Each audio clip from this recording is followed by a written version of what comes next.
Agile itu adalah sebuah value yang muncul gitu ya sebenarnya dari bagaimana kita bisa menghadapi sebuah perubahan. Tapi kalau kita ngomongin Scrum, betul kata Mas Mora tadi, Scrum itu adalah salah satu framework yang dipunyai under si value Agile itu sendiri. Alan Fadlansyah adalah seorang Agile Coach di AYA Indonesia, dengan pengalaman lebih dari 5 tahun di dunia Agile dan Scrum. Ia juga dikenal sebagai influencer di bidang mindset dan self-growth, dengan ratusan ribu pengikut di Instagram dan TikTok.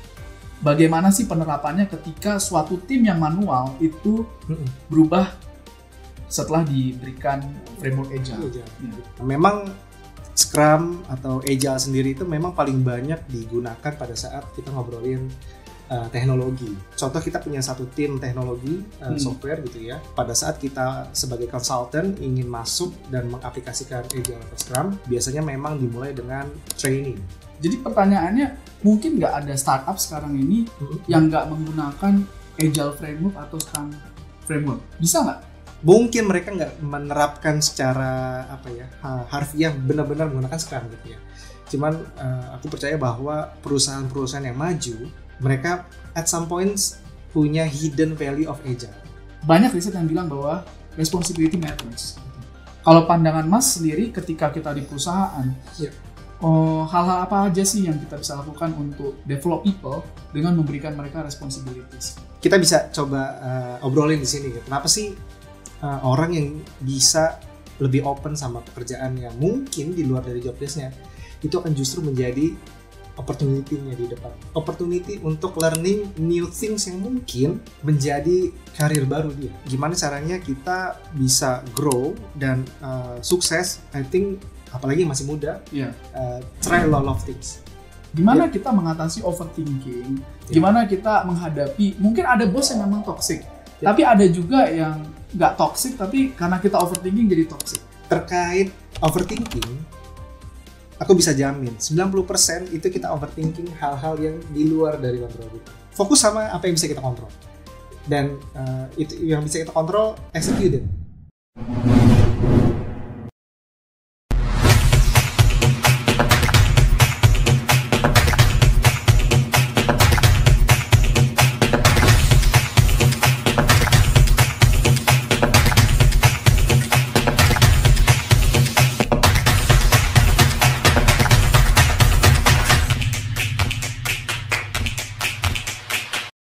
Hai Hivers, selamat datang di Hive Intelligence Podcast bersama saya Romora Edward Sitorus. Hari ini kita bertemu dengan guest star, salah satu pembicara kita yang sangat ditunggu yaitu Mas Muhammad Fadlansyah atau kita sering panggil Mas Alan.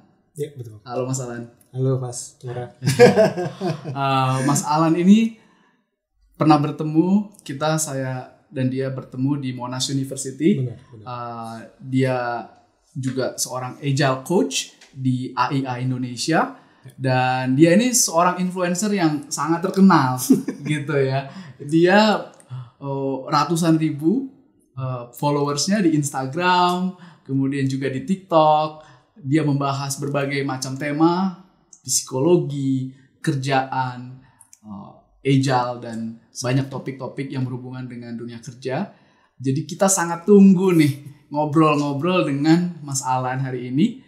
Mas Alan ini sudah malang melintang di dunia project management. Dia merupakan Agile Coach. Dia juga sering mengajarkan tentang Scrum. Kemudian juga memastikan bahwa setiap orang yang diajar angkatan kerja bisa menjadi lebih kolaboratif, lebih inovatif, menyelesaikan project dengan lebih cepat. Dan nanti bisa di follow ya di LinkedIn, Instagram, dan juga TikToknya di Mas Alan Fadlansyah. Yes. Silakan di follow, pasti banyak advice dan insight yang sangat berguna. Thank you Mas Alan udah Sama-sama Mas Mora datang ke podcast kita. Sudah dikasih kesempatan untuk ngobrol, kita sharing-sharing bareng. Thank you Mas Alan. Mas Alan, kita kemarin ketemu di Monash, waktu itu kita ngobrol tentang personal branding dan kita dapat banyak masukan dari Mas Alan. Tapi hari ini Mas, kita mungkin agak mix antara Agile, project management, kemudian personal branding. Sure. Kemudian mungkin juga advice dan tips Mas untuk dunia kerja. Ya. Gitu ya. Sure. Siap. Nah Mas, kita mulai dengan Agile. Ya. Saya mulai mengenal Agile ini Mas ketika bekerja di dunia pemerintah yang ada hubungannya dengan digital transformation. Ya. Sure. Nah, Agile ini sering dihubungkan dengan project management. Ada juga istilahnya Scrum yang katanya salah satu Agile framework. Ya. Boleh nggak cerita Mas untuk teman-teman yang masih awam nih, apa sih itu Agile dan Scrum? Oke. Thank you Mas Mora. Jadi kalau kita ngomongin Agile sama Scrum, mungkin kita bisa mulai dari Agile-nya dulu, Mas Mora. Jadi apa sih Agile itu? Kalau dalam bahasa Inggris, Agile itu ditranslate ke bahasa Indonesia adalah lincah gitu ya, kelincahan gitu. Tapi maksudnya apa? Maksudnya adalah Agile itu adalah sebuah value yang muncul gitu ya sebenarnya dari bagaimana kita bisa menghadapi sebuah perubahan. Oke. Gitu. Biasanya kan kalau kita ngomongin bisnis, pekerjaan, kita punya rigid SOP, planning 1 sampai 5 tahun ke depan udah fix gitu ya. Yeah.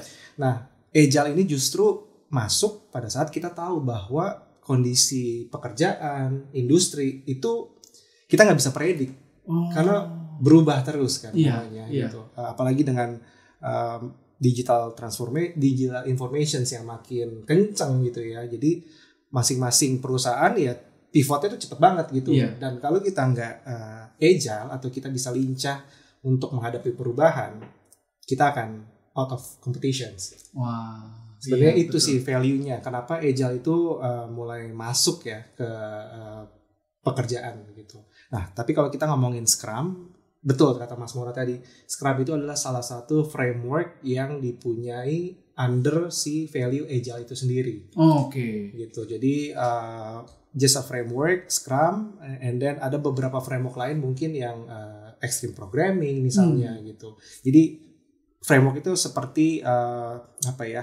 skeleton bekerja gitu ya. Oke. Jadi itu bisa dipakai sesuai dengan kondisi dan situasi dari di mana tempat kita bekerja atau situasi atau kondisi project yang mungkin akan kita jalani.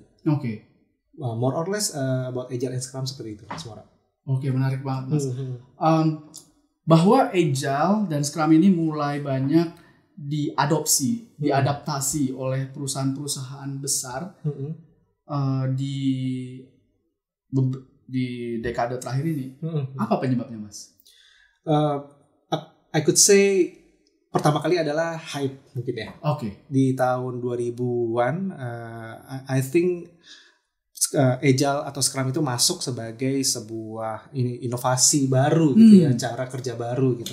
Karena sebelum-sebelumnya kita menggunakan tradisional project management, mungkin teman-teman kenalnya adalah waterfall gitu ya. Tapi itu adalah salah satu salah satu metodologi baru atau value baru yang datang dari US gitu. Jadi datang ke Indonesia, terus ada beberapa sertifikasi yang baru untuk jadi new skills sebenarnya, pembeda pada saat tahun 2000-an gitu. Jadi mulainya startup masuk menggunakan Agile. Nah itu jadi jadi konotasi Agile itu memang dekat banget sama startup. Gitu. Jadi hype-nya itu masuk pada barengan sama si startup. Karena kan pada saat startup mulai dia size-nya masih kecil. Jadi mungkin dari 10 hingga berapa ratus orang mereka masih bisa pivot cepat gitu ya di dalam gitu. Jadi departemennya tuh nggak fix, jadi beberapa orang mungkin bisa inisiatif A, B, C dia bisa ngerjain gitu. Jadi orangnya lebih lincah gitu ya untuk oke deh sekarang ngerjain ini tanpa harus terbentur prosedur-prosedur yang mungkin ada di level korporasi. Gitu. Jadi I could say that Agile itu datang berbarengan dengan eranya startup. Benar. Oh wow, menarik banget ya. Boleh nggak ya Mas dikasih ilustrasi mungkin di bidang asuransi, perbankan atau energi gitu, bagaimana suatu Agile framework ini digunakan? Karena yang saya tangkap nih Mas, sekarang itu banyak perusahaan besar, mereka pengen ada transformasi digital, taruhlah. Yeah. Pengen memastikan semuanya yang manual jadi digital. Nah, mereka minta kepada konsultan untuk membantu mereka mengajari tim yang sudah ada untuk, terutama tim yang dibentuk untuk transformasi ini, cara-cara yang agile. Karena mereka pengen, katanya, kalau agile itu dia lebih dekat dengan kebutuhan konsumen. Jadi continuous improvement, beda dengan waterfall yang sifatnya lebih rigid tadi ya. Iya, betul. Boleh nggak cerita Mas? Kenapa atau bagaimana sih penerapannya ketika suatu tim yang manual itu berubah setelah diberikan framework agile gitu, atau Scrum gitu ya. Yeah. Oke, mungkin aku bisa kasih contoh. Memang Scrum atau Agile sendiri itu memang paling banyak digunakan pada saat kita ngobrolin teknologi. Gitu, karena memang again startup itu kan kebanyakan fondasinya adalah teknologi ya. Itu jadi tadi betul kata Mas Mora, mendigitalisasi proses-proses manual paper menjadi digital atau paperless gitu ya. Jadi jauh lebih cepat prosesnya, sehingga memang lebih banyak diaplikasikan ke teknologi tim. Gitu memang ya. Tapi nanti aku mungkin bisa kasih contoh pada saat karena sekarang juga sudah banyak yang mengaplikasikan itu ke tim bisnis. Gitu. Ya, jadi nggak terisolasi hanya di teknologi. Cuman lebih mudahnya mungkin seperti ini. Jadi contoh kita punya satu tim teknologi software gitu ya. Pada saat kita sebagai konsultan ingin masuk dan mengaplikasikan Agile atau Scrum, biasanya memang dimulai dengan training. Nah, training itu bukan berarti teman-teman tim itu kita kasih training terus mereka bisa langsung jalan. Training itu hanya untuk awareness sebenarnya. Awareness tentang yang paling penting itu kenapa sih kita harus agile dan menggunakan Scrum gitu ya. Tadi kita udah obrolin. Terus kedua adalah manfaatnya apa. Jadi di training itu tidak hanya mengequip teman-teman dengan knowledge, tapi kita make sure mereka understand, dapetin buy-ins dulu gitu dari mereka. Kenapa ya kita harus menggunakan cara baru, cara lama works well gitu. Gitu. Jadi just like when we pitching idea to BOD gitu ya, C-level, kita juga perlu pitching at some point, pitching ke tim kita. Gitu. Jadi kita training apa sih Agile itu, terus kenapa kita harus sekarang mengadopsi Agile menggunakan Scrum Framework gitu. Nah, baru biasanya di hari pertama more on that, hari kedua baru mulai kita bedah Scrum Framework-nya. Gitu.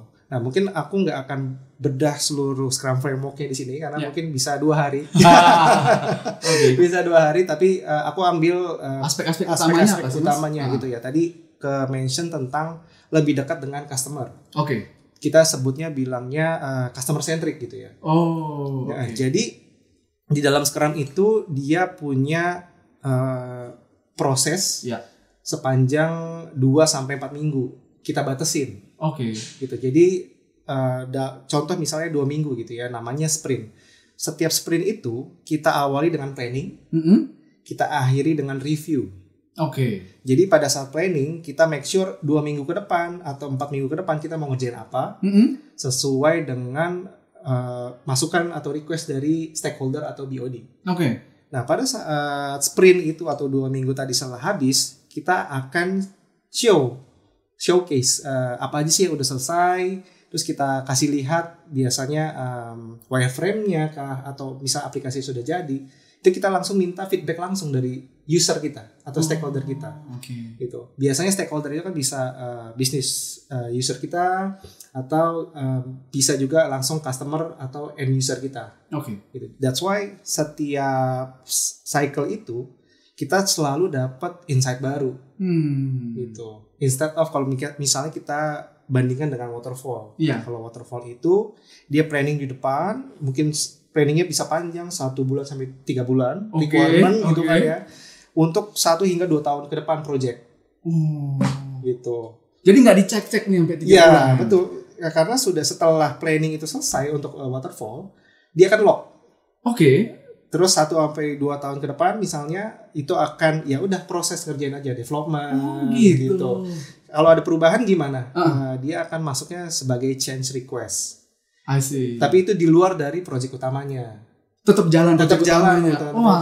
Iya. Itu ya sebenarnya yang tidak bisa di-cater oleh traditional project manager. Project management pada saat ada perubahan gitu ya. Kita tahu misalnya 1-2 tahun ke depan program atau project atau apapun itu pasti dalam 1-2 tahun ke depan industri bisa saja berubah gitu ya. Demand end user kita mungkin sudah berubah gitu. Dan kita nggak bisa ya ini proyek udah jalan, budget udah jalan, bisa gitu. Kita nggak bisa berubah di tengah-tengah. That's why banyak sekarang yang bukan startup itu ingin mencoba gitu ya, karena ya in situations ini terjadi in real life gitu, karena perubahan itu cepat sekali. Anything yang kita deliver terlalu lama ya either diambil kompetitor or we leave it gitu. Jadi seperti itu. That's why kenapa kita cang besarnya itu 1-2 tahun itu kita cang ke 2 hingga 1 bulan. Kita cang, ini udah oke belum? Ini udah oke belum? Oh ternyata pasar berubah sekarang. Ya, kita bisa make those adjustments. Gitu. Instead of nunggu. Nunggu atau udah ngikutin blueprint ya tadi yang udah 1 hingga 2 tahun ke depan. I see. Itu yang membedakan sih kenapa Agile itu masuk, tapi bukan berarti project management waterfall itu udah nggak relevan lagi, cuma karena memang masing-masing itu punya karakteristiknya masing-masing ya. Contoh misalnya kalau kita mengerjakan sesuatu yang less changes gitu ya, kita ngerasa kita ingin membuat aplikasi simple buat karyawan kita gitu ya, probably nggak akan perubahannya terlalu banyak. Instead of kita ingin membuat mobile apps untuk end user kita yang mungkin Gen Z misalnya gitu ya, yang bisa berubah-berubah request atau demand-nya, nah itu bisa menggunakan Agile gitu. Jadi kita menyesuaikan sama konteks project-nya tersebut sih. Menarik banget nih Mas Alan. Jadi memang kalau saya project manager yang tradisional Mas, untuk bisa menyesuaikan mindset dari waterfall ke Agile itu butuh lompatan Mas. Karena kalau waterfall kan kita udah set 1 tahun nih, saya nggak mau diganggu lagi sama request baru nih. Tapi begitu saya harus menggunakan mindset Agile, dalam 2 bulan saya harus terima bahwa pasar udah berubah, dan saya harus tahu bahwa yang penting itu bukan kerjaan saya selesai, tapi bahwa produk saya itu diterima oleh konsumen. Betul. Ini suatu lompatan mindset yang luar biasa ya Mas. Betul. Shifting pemahaman, shifting knowledge yang best practice yang sebelumnya memang sudah jadi standar. Ada hal baru di mana tadi approach-nya beda ya. Di mana kalau Agile atau Scrum itu digunakan untuk increasing value dari produk yang kita produce atau develop gitu. Karena dia akan tambah terus berdasarkan feedback atau insight dari customer-nya. Di mana kalau si project management memang ya sudah fix dari awal gitu, hingga dia 1 hingga 2 tahun ke depan ya scope-nya hanya A sampai C aja misalnya gitu. Dan benar Mas Mora, jadi pada saat kita meng-embed ke perusahaan baru misalnya korporasi, sudah banyak yang memang sudah punya experience traditional project management itu works gitu. Why we need to change or transform gitu. Dan itu memang menjadi challenges dari perusahaan. That's why sometimes they need expertise on the Agile and Scrum. That's why they call consultant atau they need Agile coach or Scrum Master. Semacam change management juga Change management juga, betul. SME-nya untuk change management terkait si Agile atau Scrum itu sendiri. Gitu. Ya saya kepikiran mungkin beberapa perusahaan yang sudah sangat besar gitu ya, misalkan mungkin BUMN. Itu sudah sangat berhasil, pangsa pasarnya jelas, juga monopoli. Tapi akhir-akhir ini dengan ada digitalisasi, mereka dituntut oleh penggunanya untuk create something new gitu. Betul. Maka mereka harus belajar nih masalah agile management gini ya Mas ya. Betul, apalagi sekarang produksi akhir dari BUMN itu kan tidak bisa dipungkiri akan dibandingkan dengan hasil akhir dari startup Betul. yang memang wah ini jadi benchmark baru nih. User experience-nya lebih oke, prosesnya jauh lebih cepat. Itu akan somehow mengimpact ke produk-produk dari BUMN itu sendiri gitu. Jadi at some points itu yang akan menjadi appetite dari BUMN untuk adapt sih. Oke. Wah, menarik sekali Mas. Masih di agile nih Mas. Saya melihat bahwa beberapa literatur bilang, misalkan kita bicara Tesla nih. Tesla electric vehicle ya, yang dibuat oleh Elon Musk. Dia bilang saat buat pabriknya, Gigafactory istilahnya, dan buat model 3 Tesla, karena itu butuh proses yang dokumentasinya lengkap, kemudian banyak detail, dan juga step by stepnya itu udah certain gitu. Kalau mau buat pabrik itu harus ada A, B, C. Nah itu menggunakan waterfall.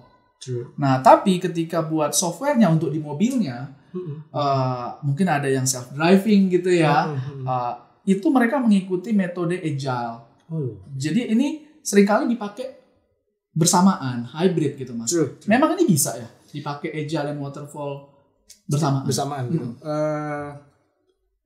True, bisa itu Mas Mora. Jadi seperti yang sebelumnya saya sempat mention, waterfall or scrum or agile itu it's just somehow it's just a tool or framework gitu ya. Contoh kita makan ya, Mas Mora. Biasanya kita makan di Indonesia itu menggunakan sendok sama garpu misalnya gitu ya.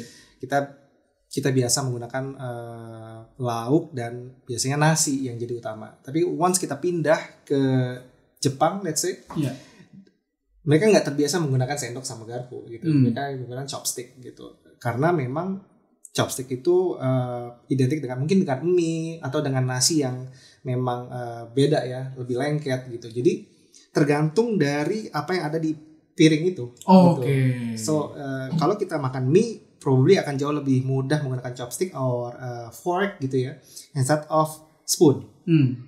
Jadi bayangkan waterfall or scrum is just antara chopstick atau spoon gitu.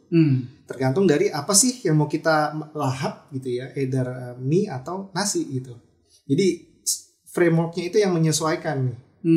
Jangan sampai kita mau makan sesuatu yang tidak sesuai, jadi nggak efisien lah seperti itu. Jadi aku bisa analogikan seperti itu sih sebenarnya.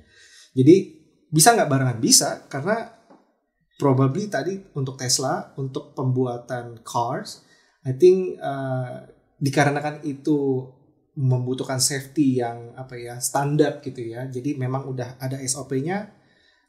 I think it's not gonna be efficient menggunakan Scrum. Tapi kalau kita menggunakan untuk softwarenya di mana again it's part of learning gitu ya. Softwarenya dia harus mendeteksi orang yang ada di jalan untuk self driving. Terus wah ternyata ada bugs nih.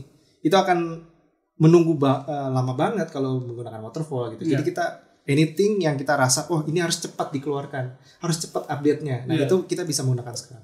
I see. Gitu. Jadi seberapa cepat sih kita harus embarking atau menerima perubahan, itu yang bisa menjadi faktor penentu kita mau pakai waterfall or Scrum. Oke. Memang butuh cukup lama nih Mas untuk belajar Scrum. Tapi boleh nggak kasih beberapa prinsip utama dari Scrum? I think prinsip utama dari Scrum itu biasanya dia bilang ke transparansi gitu ya. Terus trust juga satu sama lain gitu. Terus juga openness, respect. Karena dalam Scrum itu nanti kita akan deep dive lebih dalam lagi. Apa yang membedakan tim Scrum sama tim project management yang lainnya adalah tim Scrum itu sebisa mungkin cukup cross functions gitu dalam satu tim. Jadi biasanya kalau satu tim itu hanya full developers, ini harus ada tim bisnisnya di situ, tim legalnya kalau memang diperlukan di situ, tim produknya, tim operationsnya, anything yang memang diperlukan untuk menghasilkan hasil akhir yang memang ditargetkan. Gitu. Jadi mereka harus collectively punya SME yang cukup di dalam satu tim itu. Jadi mereka nggak perlu gue harus tanya tim legal dulu ya, karena tim legalnya udah ada di dalam. Gitu. Gue harus tanya tim produk dulu ya, tim produknya udah di dalam. Gitu. Jadi that's why mereka komunikasi jauh lebih cepat gitu dibanding tim yang tradisional gitu ya, karena mereka butuh prosedur untuk komunikasi satu sama lain gitu. Tapi menurutku yang paling penting adalah sebenarnya more to mindset. More to mindset, kenapa? Karena kalau kita punya fixed mindset, mungkin nanti kita bahas juga, kita hanya akan gue akan kerja sendiri aja gitu. It's not gonna work sebenarnya, dan itu masih jadi salah satu challenge di mana pada saat kalau kita membentuk satu tim baru, timnya itu masih punya kepercayaan seperti itu, akan sulit untuk kolaborasi satu sama lain gitu ya. Karena again, dia dikumpulkan dalam satu tim, di dalam satu perahu untuk melaju secepatnya gitu. Kalau ada satu yang merasa I don't believe with this ship, ya dia nggak akan ngedayung bareng sama yang lain gitu, which is dia akan dragging gitu. Jadi I think yang paling penting adalah open mindset gitu ya, dan growth mindset untuk belajar bareng, karena mungkin akan berbenturan banyak expertise di sana, ilmu baru di sana gitu, dan kalau dia tidak siap untuk menerima itu akan menjadi challenges untuk the team gitu. Jadi menarik sekali bahwa tim Scrum selalu multi dimension gitu ya, multi expertise dan juga mindsetnya harus benar. Masih di Scrum Mas, ada istilah-istilah seperti Kanban, Lean, and Extreme Programming. Boleh nggak di-share apa sih pengertiannya? Jadi Kanban, Lean, Extreme Programming itu sebenarnya kalau kita visualisasikan itu setara sama Scrum itu sendiri. Jadi framework gitu ya, framework lain dalam payung besarnya Agile. Gitu. Jadi ibaratnya alat makan itu adalah Agile misalnya gitu ya, kalau kita taruh di atas. Apa aja sih ada alat makan? Ada sendok, ada garpu, ada chopstick, ada apa lagi? 3 itulah ya. Jadi garpu, chopstick, sama fork itu menjadi Agile, Kanban, Extreme Programming, dan Lean gitu. Jadi tools atau framework yang berbeda aja dari Scrum gitu. Tapi mereka biasanya tetap menggunakan value besarannya dari Agile itu sendiri. Bagaimana kita bisa adjust dan menerima perubahan, dan kita adjust from that gitu. Tapi menggunakan prosedur yang berbeda, approach yang berbeda di masing-masing framework. I see. Gitu. Jadi pertanyaannya, mungkin nggak ada startup sekarang ini yang nggak menggunakan Agile framework atau Scrum framework? Bisa nggak itu terjadi dan bertahan gitu? Probably I could say mungkin mereka nggak menerapkan secara harfiah benar-benar menggunakan Scrum gitu ya. Cuman aku percaya bahwa perusahaan-perusahaan yang maju, yang sekarang maju, mereka at some points punya hidden value of Agile.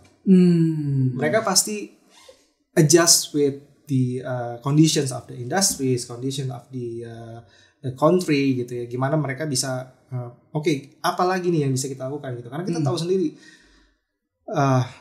Nokia, BlackBerry, they are pioneer sebelumnya gitu ya.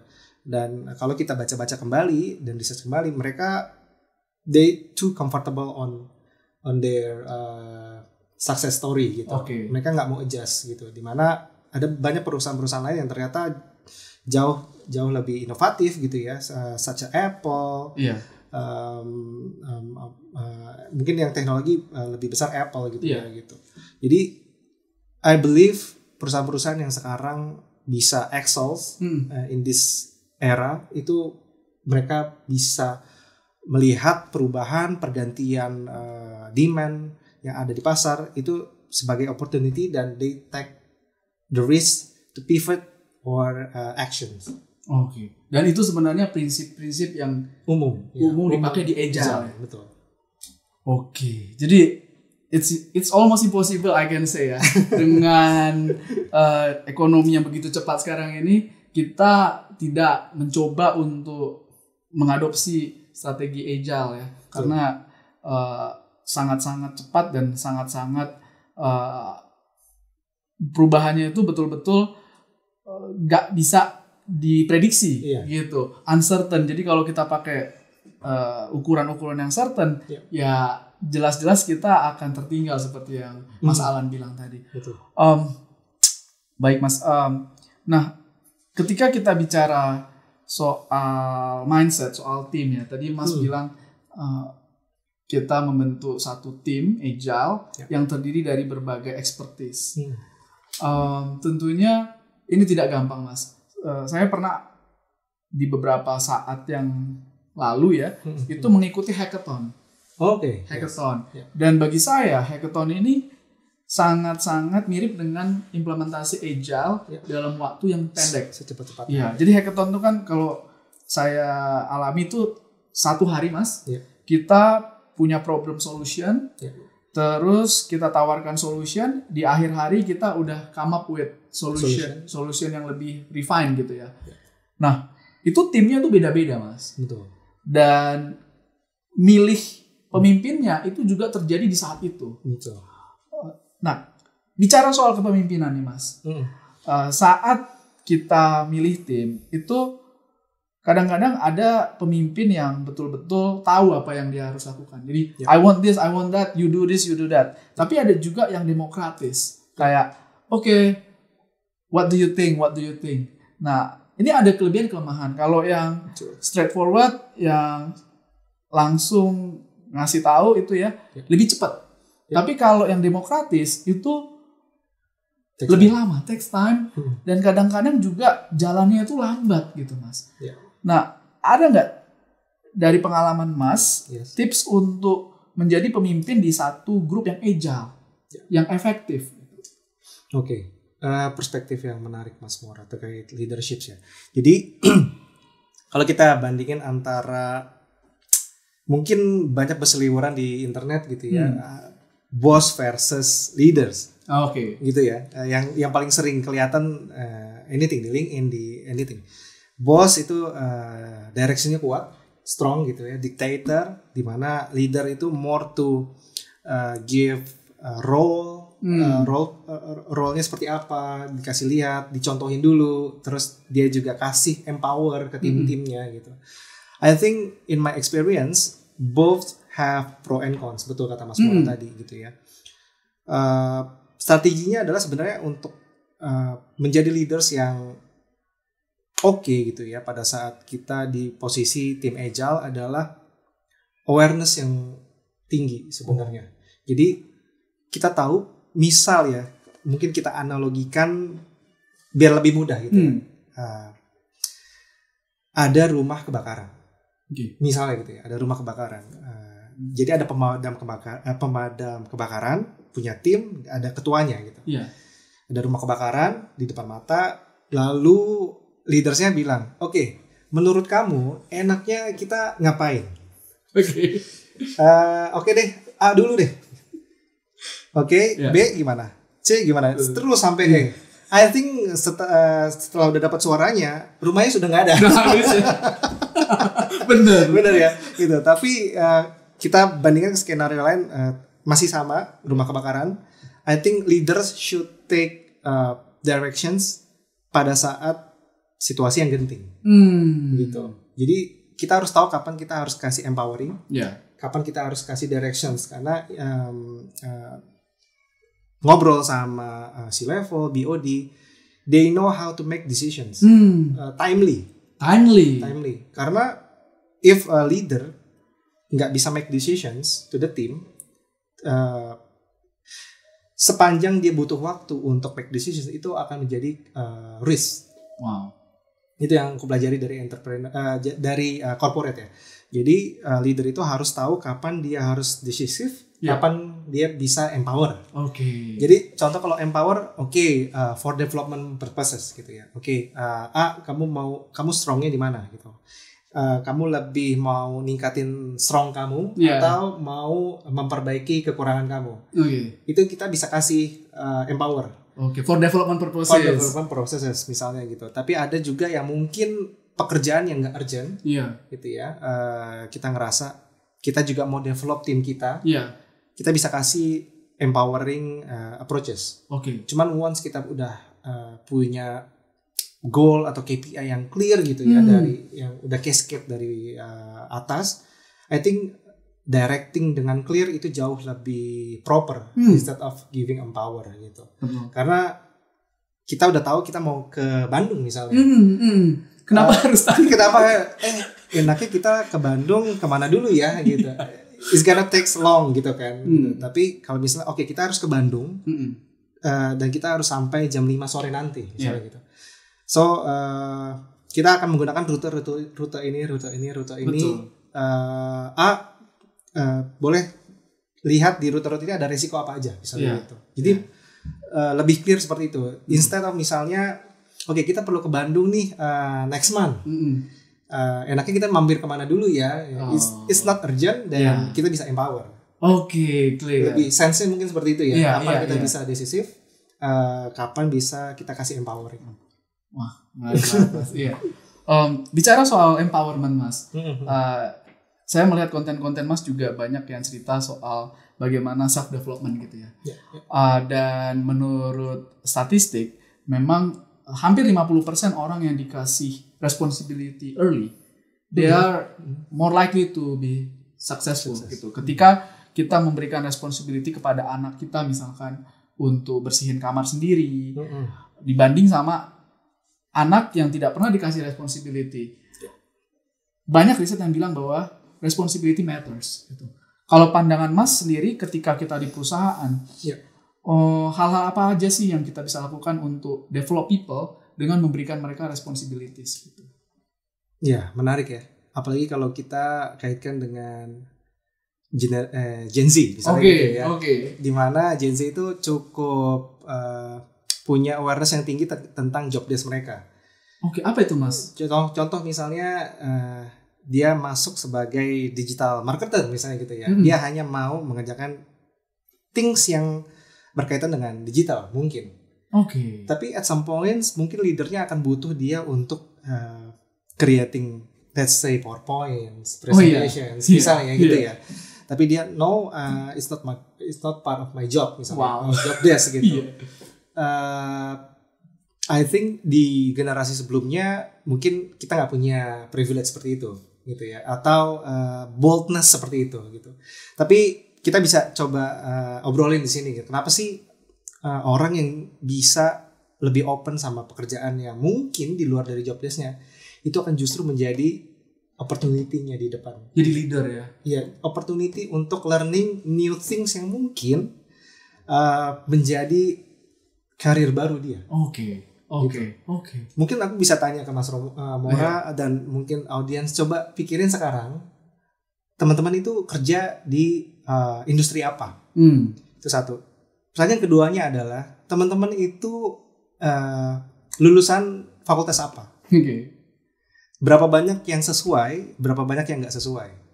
Yes. I could believe bahkan orang-orang yang sukses fakultas kelulusannya apa, tapi dia memegang jabatan apa. Gitu. Benar. Karena at some point mungkin pada saat kita belajar dulu, fakultas itu adalah mungkin pemberian atau keinginan orang tua kita, misalnya gitu ya, bukan keinginan kita. Bahkan itu keinginan kita, cuman ternyata potensiku nggak di sini gitu. It's part of the journey untuk finding our true self gitu. I see. Jadi gimana caranya kita bisa grow dan sukses? I think apalagi masih muda, try a lot of things. Cobain ketuk pintu sebanyak mungkin. Mana aja yang kebuka. Karena itu yang bisa jadi opportunity yang mungkin nggak orang bisa punya gitu. Karena kalau kita ngobrolin luck gitu ya, luck is just a opportunity. Tapi kalau to make it happen, opportunity harus match sama readiness kita. Apakah kita punya untuk bisa masuk ke apakah kita punya skill untuk masuk ke opportunity tersebut atau enggak? Betul. Kalau kita limited, ya kita hanya bisa mencoba opportunity yang sesuai sama skill kita aja gitu. Betul. Cuman kalau kita at least bisa a lot of things, ya kita bisa coba aja gitu. Opportunity kalau misalnya pintunya terbuka, why not kita masuk? Iya.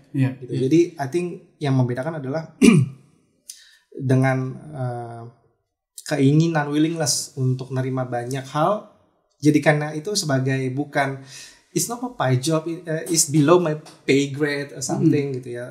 In my opinion, I think it's opportunity to find our true self. Wow. Kalau dalam gitu kerja ya.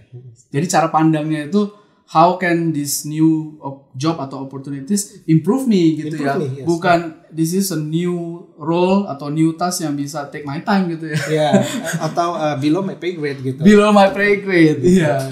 Bisa jadi opportunity kerjaan baru itu yang di luar dari job desk, and I see a lot of hal seperti ini proof gitu. Justru hal-hal yang di luar dari job desk itu yang justru naikin pay grade orang tersebut gitu. Lot of people. Iya. I could say. Betul sekali Mas, luar biasa.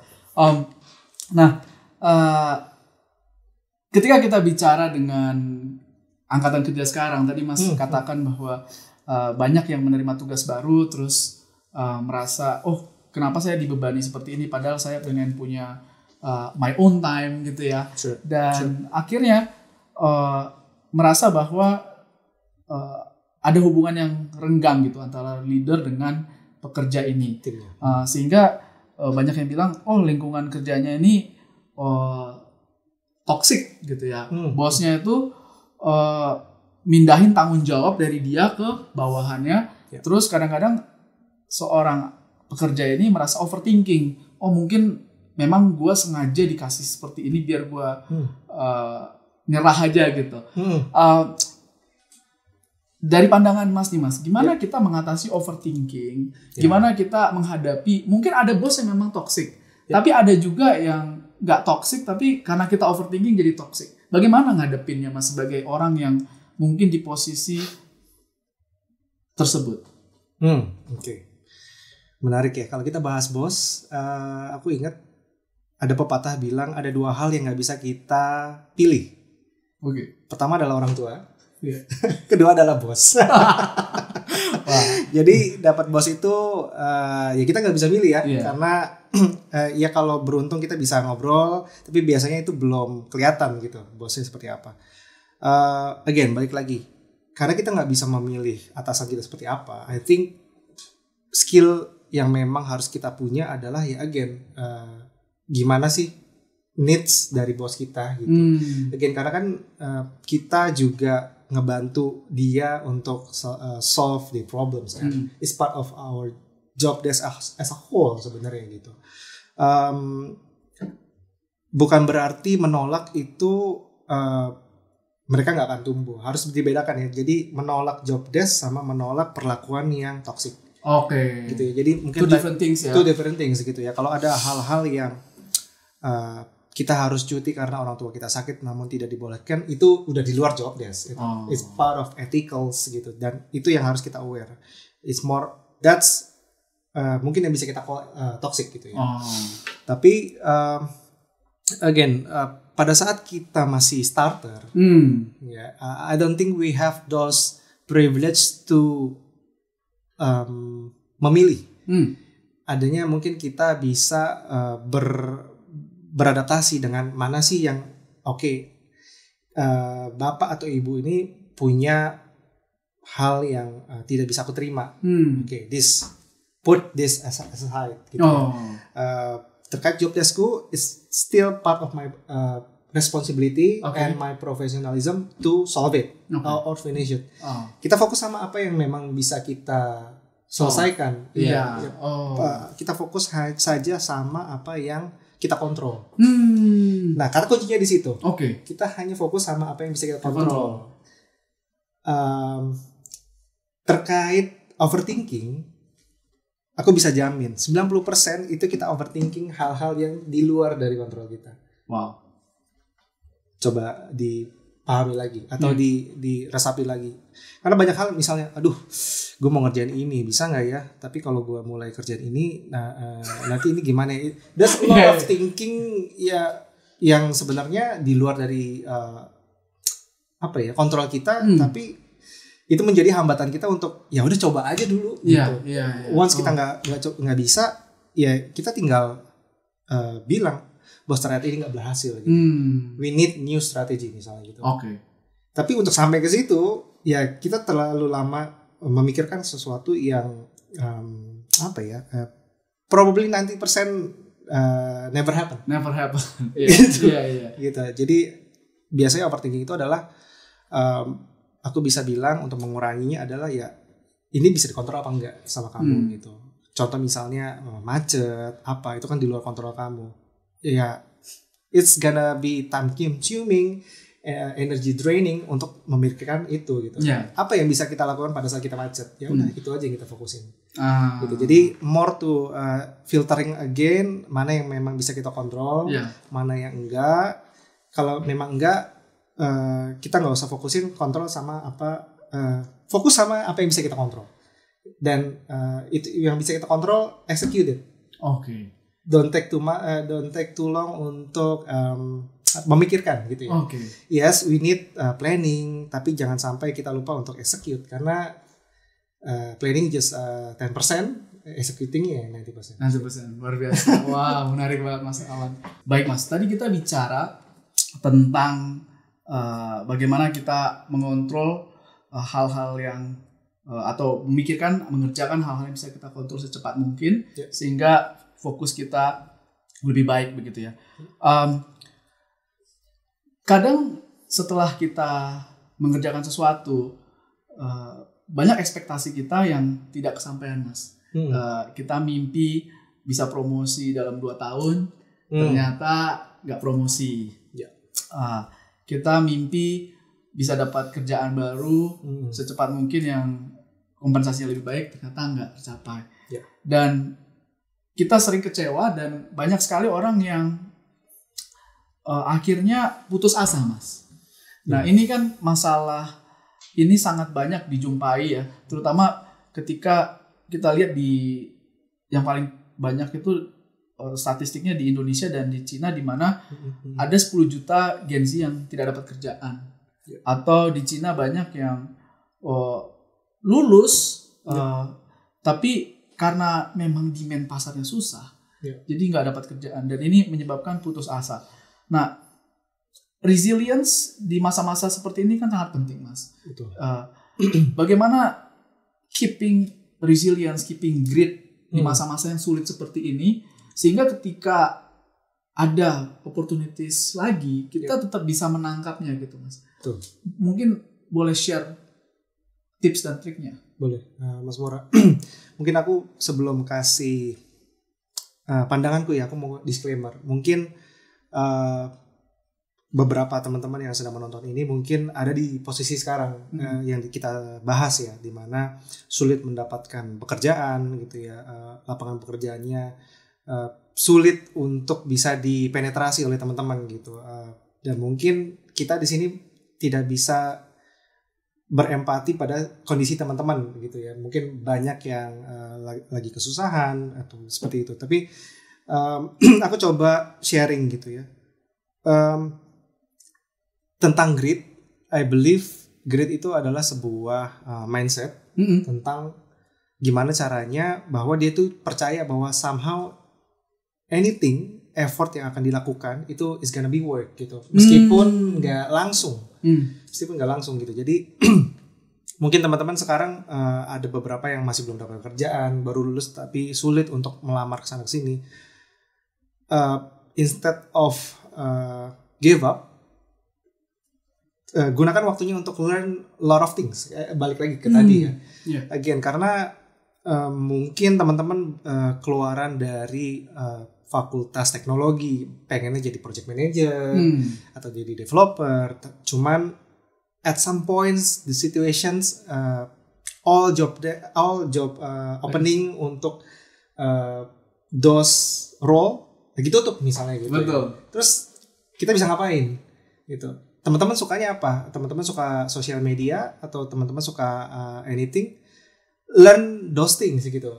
Jadikan apa yang teman-teman memang sukain bisa nggak sih untuk menjadi sebuah skill di luar dari main skill teman-teman gitu. I think social media is gonna be long time before it dead mungkin ya gitu ya. I think those the biggest opportunity. Teman-teman udah pasti punya akun sosial media. Pasti ya gitu kan. Instead of just viewing, scrolling, why not record yourself? Teman-teman punya produk apa? Ya review aja gitu. Review ini produk yang bagus gitu. Teman-teman bisa mulai jadi afiliator. Betul. Syaratnya nggak banyak gitu kan. Oke, belum laku-laku Mas. Keep doing it gitu. Karena teman-teman bisa lihat banyak yang memang ada yang 1-2 kali bisa langsung wah laku gitu. Ada beberapa hal yang mungkin takes longer than that. Tapi menurutku adalah instead of giving up, try a lot of things and learn new things bareng sampai ada opportunity yang wah gue bisa nih kayaknya nih gitu. Karena meskipun ada opportunity, ada lowongan ini, ya tapi skill gue nggak ada. Instead of ya udahlah biarin aja ya. Again, gunakan waktu itu untuk learn new things sih menurut aku. Jadi dengan learning new things, I believe opportunity teman-teman itu jauh lebih lebar instead of yang sekarang aja gitu. Wah, menarik sekali nih Mas. Bicara sosial media tadi, sosial media ini juga tempat yang menarik untuk personal branding Mas. True. Dan di Indonesia pengguna sosial media sangat banyak, bahkan kita jadi peringkat 4 pengguna untuk Instagram di dunia. Iya, gitu. betul. Mas sendiri merupakan influencer yang banyak di follow dan diikuti di Instagram dan TikTok. Apa sih Mas skill yang sangat underrated dalam membangun sosial media tapi sebenarnya sangat powerful? Menarik. Satu skill yang cukup sebenarnya beberapa orang memiliki ini secara natural. Oke. Skill ini disebut storytelling. Oh. Bagaimana caranya kita menyampaikan sebuah topik sedekat mungkin dengan orang yang sedang kita ajak ngobrol gitu ya. Mungkin ada beberapa topik yang sangat teknis banget gitu sehingga terdengar ya nggak menarik gitu. Tapi dibawakan oleh orang lain itu kayak hook aja gitu. Karena dia bisa giving the topic soul. Gitu. Jadi soul ada emosinya di situ. Ada penasarannya di situ. Gitu. Jadi orang langsung klik dan dengar ya. Dan dengerin gitu. Jadi pada saat kita ngobrol dengan seseorang, gimana caranya kita bisa orang tersebut ya tertarik untuk dengerin kita gitu. I think storytelling itu bisa dibilang part of sales skills juga sebenarnya. Gitu. Pada saat kita pitching seseorang, sales people misalnya gitu ya, dia akan coba orang di depan gue ini kira-kira butuh apa ya gitu. Contoh gue sales mobil gitu ya. Bapak rumahnya di mana, kantornya di mana, wah jauh ya Pak, biasanya pakai apa gitu, dia akan gali dulu gitu. Oh iya saya tahu tuh karena rumah keluarga saya atau teman saya di sana dan macet ya Pak gitu kalau menggunakan transportasi umum gitu. Kebetulan ada produk baru nih Pak gitu. Saya rasa sih cukup untuk budget Bapak nih misalnya seperti ini. Kita potong ya prosesnya karena mungkin prosesnya itu jauh lebih panjang dalam discussion, tapi kita tahu dulu apa sih interest dari orang atau audience yang kita ajak ngobrol gitu ya. Once kita tahu, jadi audiensnya interestnya ini, dia akan put more fokus kalau kita ngomongin apa, or topik apapun ya kita ambil dari perspektif dia. Perspektif orang yang kita mau gitu, sampaikan gitu. Kalau kita ngobrol, kalau kita tahu Shark Tank misalnya, kita punya startup yang baru gitu ya. Yes, kita bisa produk produk saya tercanggih, produk saya termutakhir. Tapi pada saat kita nggak bisa elaborate, oke, bisa untung berapa? It's gonna be not interesting for the Shark Tank gitu kan. Betul. Jadi kita harus tahu siapa sih audiens kita ngobrol. Dan perspektif apa yang bisa kita bawa gitu. Dan I think kita tarik mundur ke sosial media misalnya gitu.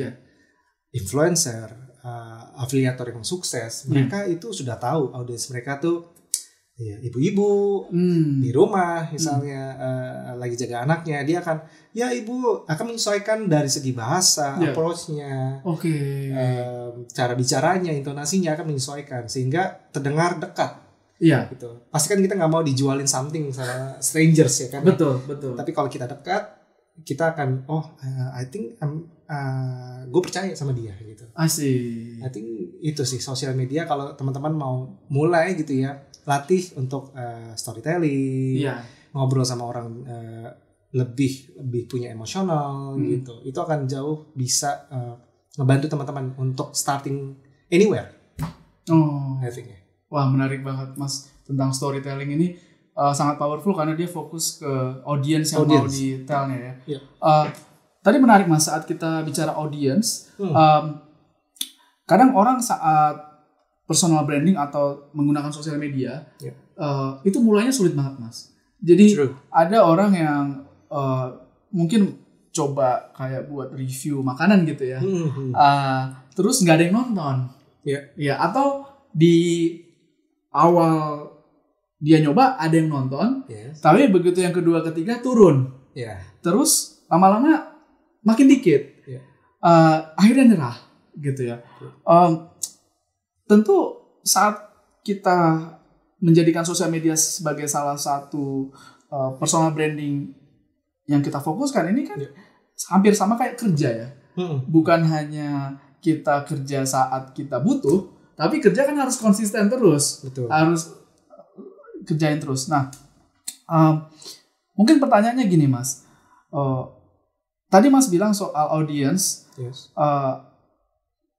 ada nggak cara untuk mengenal, misalnya kita punya pemikiran audience kita seperti ini, step by step apa yang kita bisa pakai, mungkin menggunakan tools sosial media, mengetahui demografi, atau nanya ke teman-teman kita, sebenarnya gue itu menarik buat segmen apa sih? Ada nggak ya Mas tips yang sangat-sangat bisa kita gunakan untuk melihat kita ini sebenarnya klik ke audiens apa? Ini sebenarnya pertanyaannya menarik banget nih.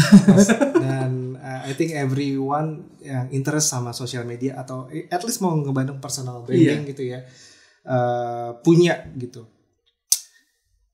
Aku coba jawab berdasarkan experience aku ya. I could say untuk menemukan audience atau bahkan personal branding kita sendiri, caranya adalah dengan mencoba a lot of things. Masih jadi ada chain itunya ya, ada apa benang merahnya ya. Dari tadi kita ngobrol. Kenapa? Karena kita nggak tahu di awal gitu ya. Kita jagonya ngomongin apa sih gitu. Mungkin kita ngerasa kita jago ngomongin teknologi. Ternyata kita cobain kok nggak ada yang klik ya pada saat ngomong. Try ngomongin hal lain gitu. Tapi yang tetap masih punya soul atau kita tuh passion ngomongin itu tuh.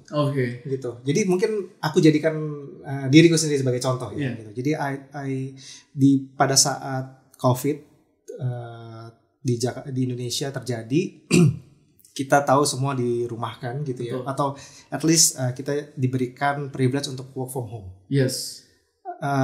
At that time cukup stres karena seluruh keluargaku terkena lah ya, tapi alhamdulillah semuanya sembuh. At those times gue menggunakan kesempatan itu untuk learning sebenarnya. Learning new things yang nggak pernah, bahkan melawan kodrat saya sendiri gitu. Maksudnya apa? Karena gue bisa bilang gue dari dulu adalah anak yang pemalu, shy gitu ya, dan talking in front of people it would be the worst thing yang bisa di offer ke gue gitu. Tapi at that times gue mencoba untuk gimana caranya ya keluar dari sini gitu at some point gitu kan, karena to naik level I think ya kita mau nggak mau ya harus ngobrol sama orang at the end of the day gitu. Keluar dari comfort zone keluar dari comfort zone kita gitu. Jadi at that time gue coba oke deh start a YouTube channel. Wow. Intensinya adalah gimana caranya bisa ngomong ke kamera gitu. Kamera itu menjadi landasan gimana caranya nanti gue bisa ngomong sama orang lebih lancar, lebih itu. Tapi karena at those times semua orang nggak bisa gitu ya, nggak bisa diajak ngobrol, nggak bisa ketemu, ya udah I record myself untuk coba latih gitu. Oke. At those time I talk about minimalism. Yes, true.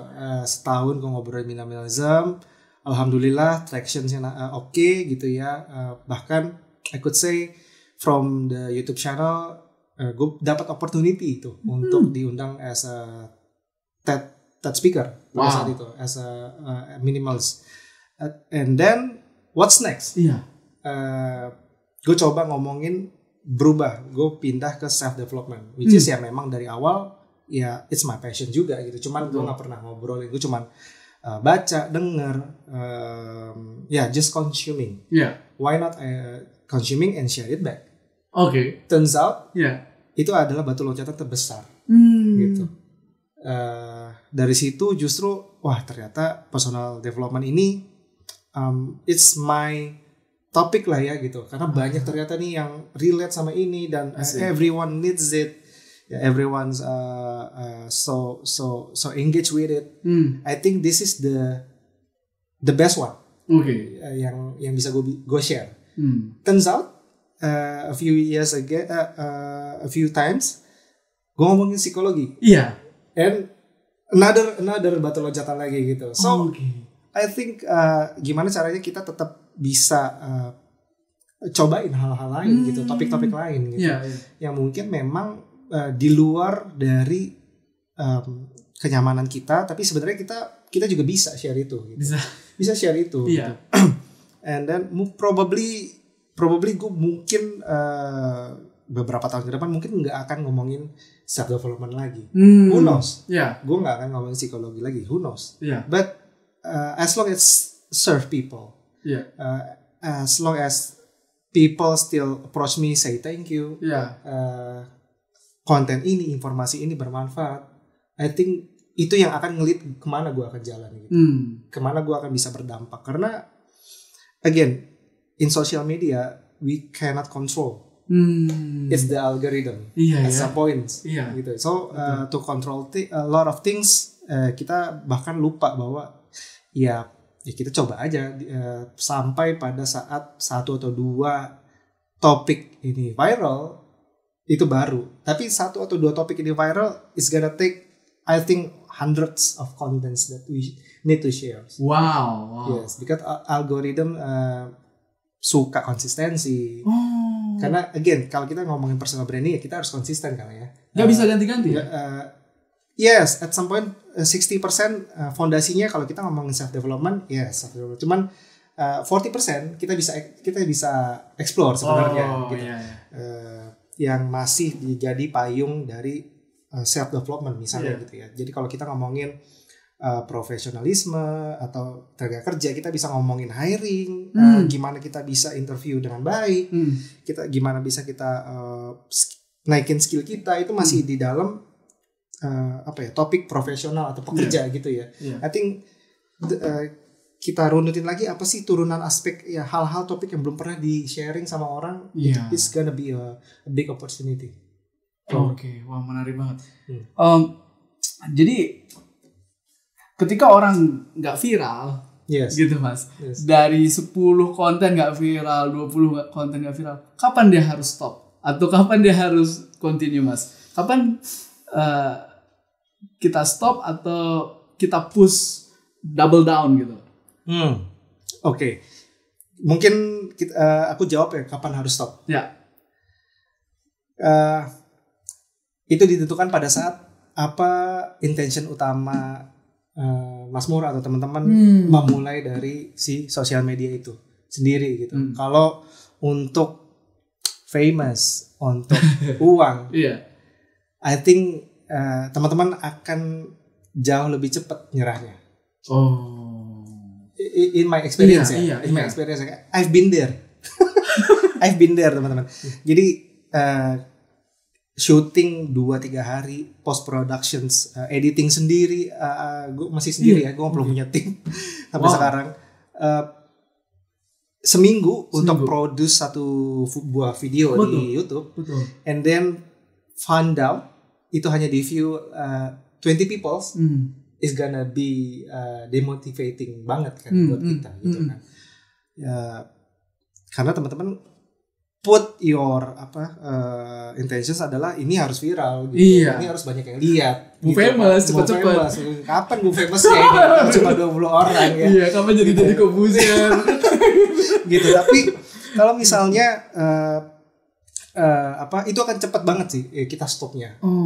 Karena motivasinya seperti itu. Iya, motivasi seperti itu gitu. Tapi kalau anything you love sharing informations, dan Mas Mora atau teman-teman believe at some point this informations will reach people yang ngerasa kayaknya ini akan cukup nih, bisa ngebantu orang ini dan mengubah hidupnya ya, dan mengubah satu orang.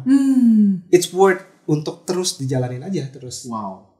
And I think it's itu yang terjadi gitu ya, karena aku pernah di sisi dari yang tadinya cuma intensi buat belajar ngomong, and then somehow naik gitu ya. Wah, gue bisa nih jadi gue bisa deh jadi selebgram nih gitu kan. Come on, just admit it gitu kan. At some point gue bisa nih jadi ini. But those times, pada saat itu menjadi salah satu momen terstress. Karena you producing to untuk dengan intention yang salah gitu. Intention yang salah. Yes, hanya untuk diri sendiri. Dengan diri sendiri. Bukan untuk orang lain. Bukan untuk orang lain gitu. Karena apalagi dan itu nggak pernah meet gitu. View-nya dikit, likes-nya dikit. Kita ngerasa bahwa numbers itu menjadi judges kita. Judges kalau kita tuh nggak worth untuk sharing our information gitu. Itu yang bikin kita menjadi nggak percaya sama diri kita sendiri, padahal it's a matter of time. Mungkin kita juga kenapa ya independen, kenapa ini let's say nggak di bawah 100 gitu ya, 20 terus ada at some point ada 50 orang nih nge-view. Betul. Instead of cuma 50, ya dilihat why, kenapa ini 20, kenapa ini 50. Yang di 50 ini mana sih yang kira-kira menarik nih untuk gua ulang lagi gitu. Itu yang gua lakukan. Jadi di mana yang itu tractions naik, ya itu yang gue ulang. Mana yang bisa gue improve gitu. Jadi it's a part of a journey sebenarnya gitu. Jadi kapan stop ya until teman-teman atau Mas Mora ngerasa ya ini not worth it untuk di chase gitu. Wah, luar biasa. Jadi stop ketika kita sadar sendiri ya, whether it's worth it or enggak. Worth it or enggak. Teman, ada pertanyaan kedua tadi, mungkin aku jawab cepat aja ya. Kapan kita untuk double up? Pada saat kita udah ketemu, this topics is works. Coba bahas lebih banyak lagi dari berbagai angle. Yes, kita dari berbagai angle, dari berbagai perspektif, dari berbagai format video yang berbeda misalnya. There's a lot of thing yang bisa kita explore berdasarkan satu video atau satu topik yang dirasa ramai. Ter-explore from there gitu. Instead of ya udah coba topik yang lain, ya coba topik ini dulu aja. Kita banyakin lagi. Works enggak gitu. Kalau works, cari lagi gitu. Wah, menarik sekali Mas Alan. Jadi tadi dapat ide-ide baru nih setelah tadi harus cari topik yang works, kita double down dengan cara lihat dari beberapa segi ya. Tadi soal mengubah hidup ini mungkin 2 pertanyaan terakhir aja nih Mas. Sure. Saya juga pernah lihat konten orang Mas, yaitu YouTube-nya Curhat Bang Denny Sumargo. Densu. Bang Densu. Nah, dia cerita bahwa dia berhasil bangkit dari kegagalan hidupnya. Dan dia cerita bahwa semuanya itu pada dasarnya adalah pengalaman spiritual. Nah, di situ ketika saya mendengar YouTube itu, saya dalam kondisinya sangat down. Dan saya sampai nangis Padahal dia sebenarnya bukan tokoh Spiritual. yang spiritual. Dia sebenarnya semi komedian gitu. Iya. Nah, ini mengubah hidup saya. Artinya dalam beberapa kalimat itu betul-betul mengubah mindset saya dan cara pandang saya mengatasi kegagalan gitu, Mas. Dan di saat itu saya percaya tentang storytelling, bahwa kalau saya bisa mengubah hidup orang seperti yang Mas katakan tadi, ini worth it gitu. Worth it. Dan jadi luar biasa sih, Mas. Storytelling yang Mas bilang, dan mungkin konten Mas juga sudah mengubah mindset dan hidup banyak orang gitu, Mas. Itu saya percaya itu, dan sukses terus nih, Mas. Mungkin yang terakhir nih, Mas. Tadi selain empati dan juga hal-hal yang kita bisa ciptakan melalui personal branding, bahwa it do helps people, it do change people life, it do create positive impact. Is there any commercial part of it? Atau can we monetize our social media? What do you think, Mas? Oke, interesting. Jadi, of course it can gitu ya. We see other people berhasil memonetize social medianya gitu. I think at the end of the day, to make it sustainable is gonna be financial return lah ya. In order to make it sustain, kita punya team and make the productions keep going on gitu. Tapi menurutku adalah pada saat kita memulai, it's too far untuk make it like the goal is to commercialize gitu ya. Unless kalau memang teman-teman ngerasa bukan personal branding, I want is as a business, as affiliator, as a seller, atau bikin branding, bikin produk untuk branding sendiri, then go ahead gitu. Tapi pada saat kita ngomongin personal branding, I think in my experience, financial or commercial comes later. Once the brand of ourselves speak for itself. Gitu. Jadi contoh misalnya Mas Mora ngomongin tentang kartu prakerja. Nanti the personal branding it's a success pada saat gue mau nyari speaker terkait kartu prakerja nih. Siapa ya? Mas Mora aja. itu jadi top of mind, means the personal branding is work sebenarnya. Gitu ya. Atau misalnya dibalik, lu kenal Mas Mora nggak gitu? Mas Mora, iya. Iya yang ngomongin a lot of things tentang bisnis, tentang apa itu kan gitu. Itu udah menjadi success metrics juga sebenarnya. Karena kan personal branding itu kita mau dikenal sebagai apa sih? Expert apa? Atau orang yang sharing apa sih? Itu juga gitu. Jadi kita diasosiasikan dengan apa gitu. Once everyone punya perspektif yang sama, I think itu udah cukup. It works already gitu. Nah, tinggal komersialisasinya adalah again, apakah kita ngomongin contoh misalnya in my experience terkait personal development, self development. I think yang paling dekat adalah aku mengkomersialisasikan dengan jadi speaker, training, atau bahkan collab dengan penerbit buku misalnya untuk membedah buku. Itu memang jadi masih under my personal branding kan.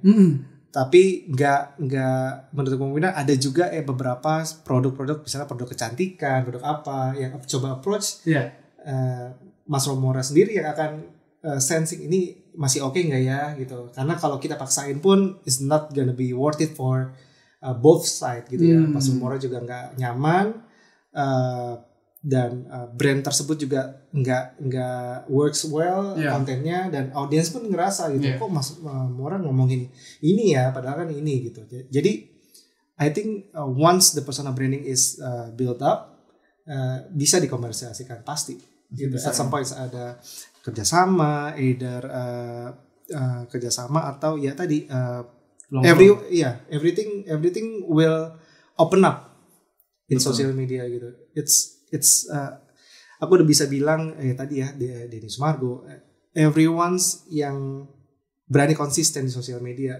somehow life change. I think gitu. Menarik banget Mas, keren banget. Dari yang bukan siapa-siapa jadi somebody in social media gitu. Iya. Betul.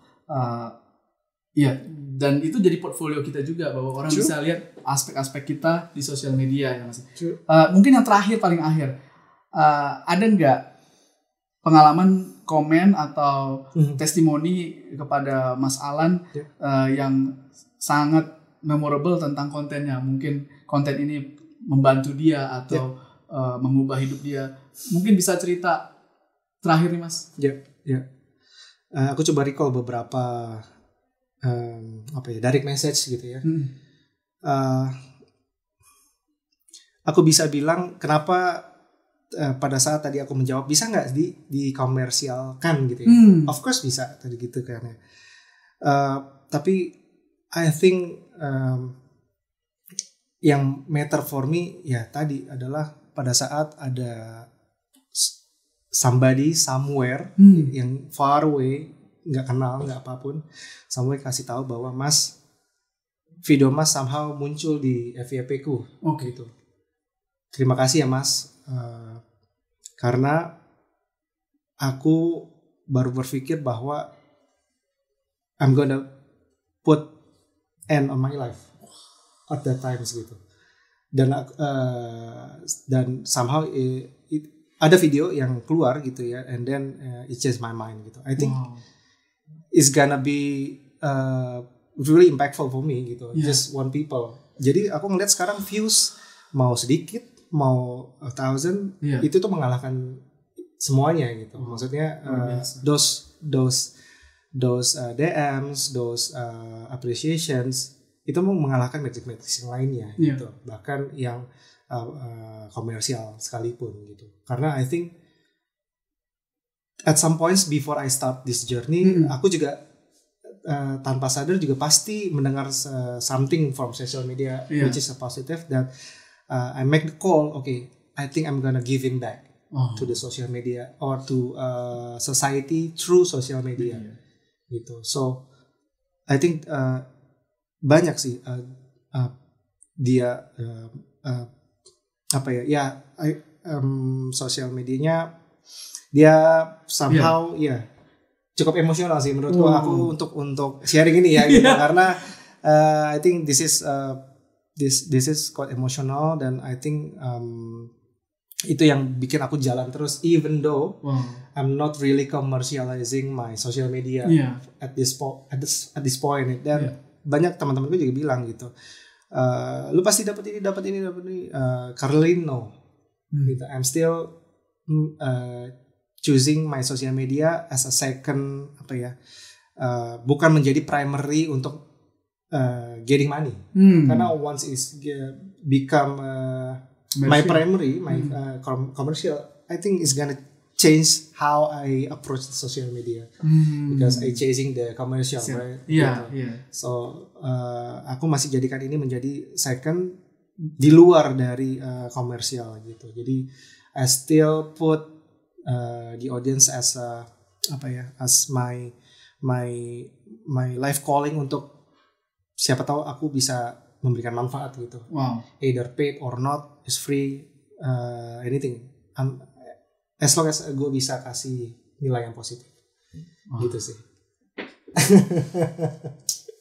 Thank you Mas Alan, ini pengalaman yang luar biasa ya.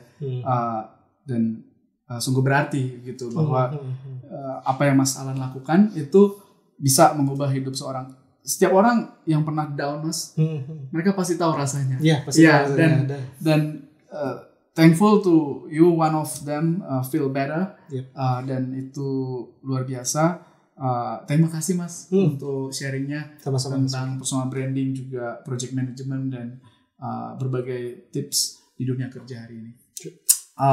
Teman-teman Hivers, terima kasih telah mengikuti Hive Intelligent Podcast bersama Muhammad Fadlansyah atau Mas Alan.